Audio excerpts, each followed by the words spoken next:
Українська народна казка – казка про Кощія Безсмертного. Були собі в одній країні цар із царицею. І мали вони єдиного сина Івана Царевича.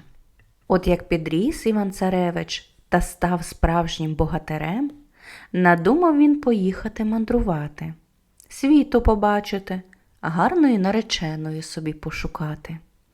Попрощався з батьком і матір'ю, сів на доброго богатирського коня і поїхав. От заїхав у чужодальню сторону до якогось чужоземного міста. Коли це бачить, ведуть з того міста чоловіка у кайдани закутого, ще й батогами б'ють. Під'їхав Іван Царевич і питається, що це за чоловік, куди ви його ведете? І що його б'єте?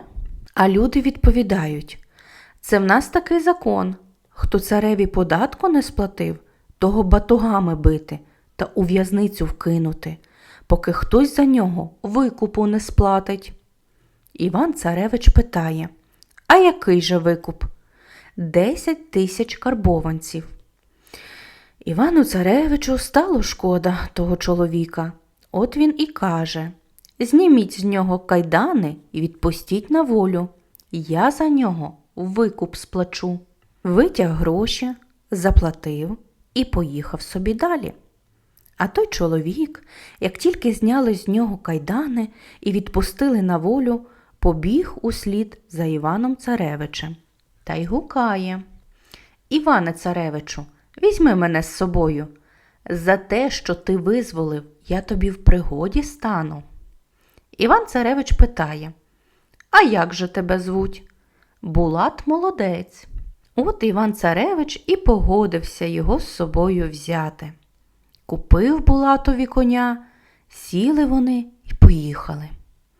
Дізнався Булат Молодець, що Іван Царевич собі нареченої шукає, і каже, є тут у сусідньому царстві одна царівна, з усіх красунь найкраща.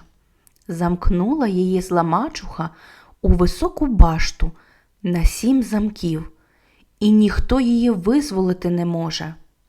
Ото була б для тебе найкраща наречена. І як почув Іван Царевич про таку красуню, то й закортіло йому її визволити і за себе взяти. Та тільки як до башти із 7 замками підступитися? Та Булат Молодець усяке зілля знав. Пішов він у дрімучий ліс, знайшов там чудодійну розрив траву, що всі замки відмикає. Приїхали вони з Іваном Царевичем до високої башти. Ці замки відімкнули і вивели з башти царівну красуню. З усіх красунь найкращу. Посадив Іван Царевич її на коня позад себе, і поскакали вони чимдуж геть з тієї країни. Їхали цілий день до вечора, а як стало сутеніти, зупинилися в лісі на ночівлю. Булат Молодець і говорить, я ляжу відпочину до півночі, а з півночі ти відпочиватимеш, а я стерегтиму. Ще північ не прийшла, як Іван Царевич розбудив Булата Молодця. Той схопився. Що таке? Нема моєї нареченої, каже Іван Царевич, а сам плаче гіркими сльозами. Я задрімав трохи, а її не стало. Придивився Булат Молодець до слідів на рясній траві навколо та й каже, то Кощій Безсмертний твою наречену вкрав. Їдьмо його шукати. Сіли на коней і поїхали. Їхали, коли це дивляться, пасеться сила селена худоби. Булат Молодець придивився до худоби, до пастухів і каже, це худоба Кощія Безсмертного. От Іван Царевич і Булат Молодець порозганяли Кощієвих пастухів, а самі погнали худобу до Кощієвого двору. Тільки пригнали, вискочила служниця, вибрала з отари білу козу і почала доїти у золоту дійницю. Булат молодець і питає: «Для кого це ти доїш у золоту дійницю?» «Та понесу царівні умиватися», – відповіла служниця. Тут Булат молодець наказав Іванові царевичу зняти з руки перстень, що йому царівна подарувала, та вкинути його в молоко. Принесла служниця молоко до царівни, а та почала вмиватися і побачила перстень. «Звідки тут перстень?» – питає. «Та то, мабуть, пастухи вкинули», – відповіла служниця. «Біжи швидше та поклич їх сюди». Привела служниця пастухів, глянула на них царівна і впізнала Івана царевича та Булата молодця. «Тікаймо з нами», – кажуть вони, а вона їм: «Від Кощія безсмертного не втечеш. Наздожене він нас і повбиває». «А де він зараз?» «Десь полетів по світу». Булат молодець каже їй: «Як він прилетить, випитай у нього гарненько, де схована його смерть». Царівна так і зробила. Тільки прилетів Кощій безсмертний, стала вона його випитувати: «Який ти сильний, нікого і нічого не боїшся, а чи є в тебе смерть?» Кощій і відповідає: «Ніхто, що в світі, мою смерть не знаходив і не знайде, ніхто мене не вб'є. А смерть моя на морі, на океані, на острові Діяні. На тім острові є дуб, а під дубом сундук. А в тім сундуку заєць, а у зайці качка, а у качці яйце, у тому яйці моя смерть». Ось царівна і переказала Іванові царевичу та Булатові молодцю, де Кощієва смерть. Сіли вони на добрих коней і поїхали ту смерть шукати. Їхали не день, не два, заїхали у зовсім пустинний край. Не стало вже в них харчів, а їсти хочеться. Дивляться, біжить собака. Булат молодець і каже: «Уб'ю я хоч цього собаку, та й з'їмо його». А собака відповідає людським голосом: «Не вбивай мене, добрий чоловіче, я вам у пригоді стану». Їдуть далі, а на дереві сидить орлиця. Булат молодець каже: «Уб'ю я цю орлицю, та й з'їмо її». А орлиця відповідає: «Не вбивай мене, добрий молодче, я вам у пригоді стану». Поїхали вони далі. Доїхали до Синього моря. Коли це бачать, лізе по березі рак. Булат молодець і каже: «З'їмо цього рака». А рак відповідає: «Не їжте мене, добрі молодці, я ще вам у великій пригоді стану». Відпустили вони й рака. Дивляться, пливуть по морю рибалки. Булат молодець почав гукати: «Відвезіть нас до острова Діяна». Рибалки не відмовилися, взяли їх обох і перевезли. Ідуть Іван царевич і Булат молодець по острову і бачать: стоїть серед острова великий дуб. Підступивсь до дуба Булат молодець, ухопився та й вирвав дуб із коренем. Глянули, а внизу сундук. Дістав той сундук Булат молодець, відкрив, а з сундука вискочив заєць і побіг. Коли це, де не взявся собака, той самий, що вони його не вбили. Погнався собака за зайцем, наздогнав в одну мить і приніс його у зубах. Булат молодець схопив зайця, розірвав його надвоє, а з зайця вилетіла качка і полетіла в небо. Коли це, де не взялась орлиця, кинулась за качкою і принесла її в дзьобі. Булат молодець схопив качку, розірвав надвоє, а з качки випало яйце і покотилося просто в море. Зажурилися Іван царевич і Булат молодець, як їм з моря яйце дістати. Аж тут лізе з моря рак і котить яйце перед себе. Схопив Булат молодець те яйце, поклав у кишеню, і стали вони рибалок гукати, щоб перевезли їх назад до берега. Ті й перевезли. Сідали вони знову на коней і поскакали до Кощієвої хати. Заходять сміливо просто до хати й кажуть Кощієві: «То ти нахвалявся, що ніхто твоєї смерті не знайде? Та тільки цук!»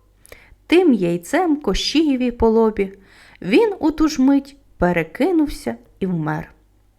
Забрали вони царівну і поїхали швидше додому. Їхали, поки застала їх ніч. Булат молодець говорить царевичу: «Лягайте ви спати, а я стерегтиму». Полягали Іван-царевич і царівна на м'якій траві під деревом і заснули.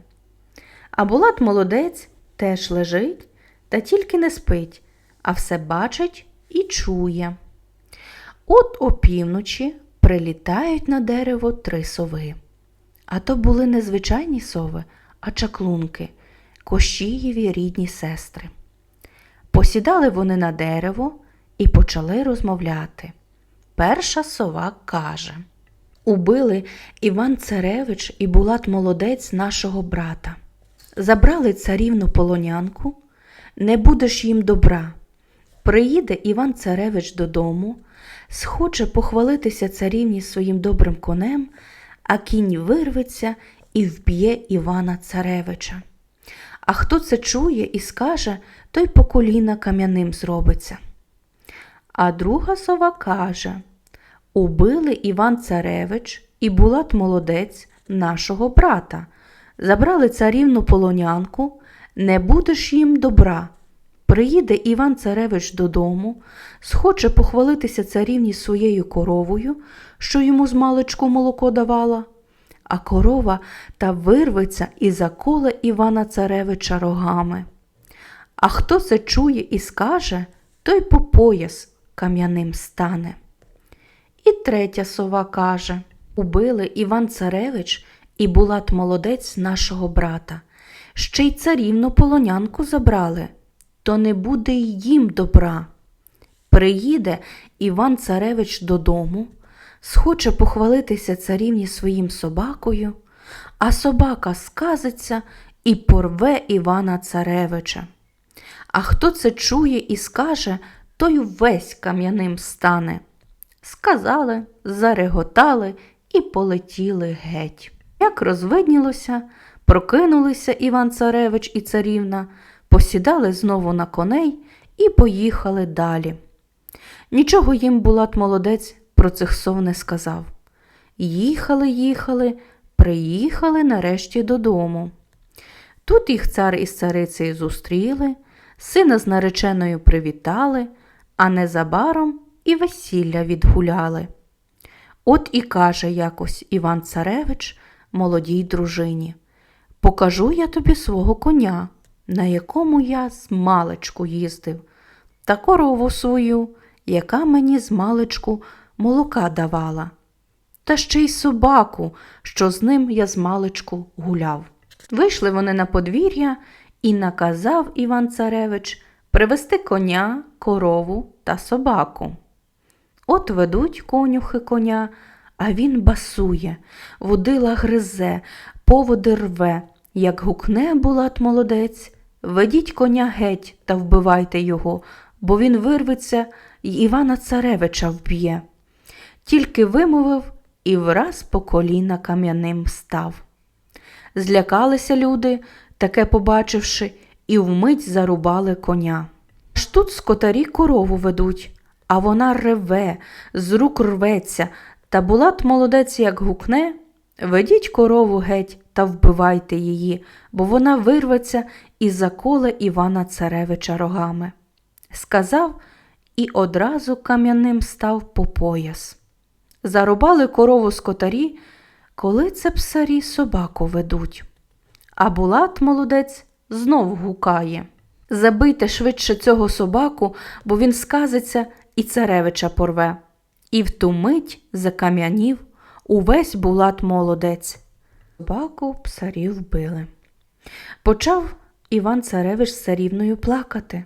тужити за вірним другом, Булатом Молодцем. Та що робити? Нема вже його. Минув рік, минув другий. Народилося в Івана Царевича з царівною 2 діток.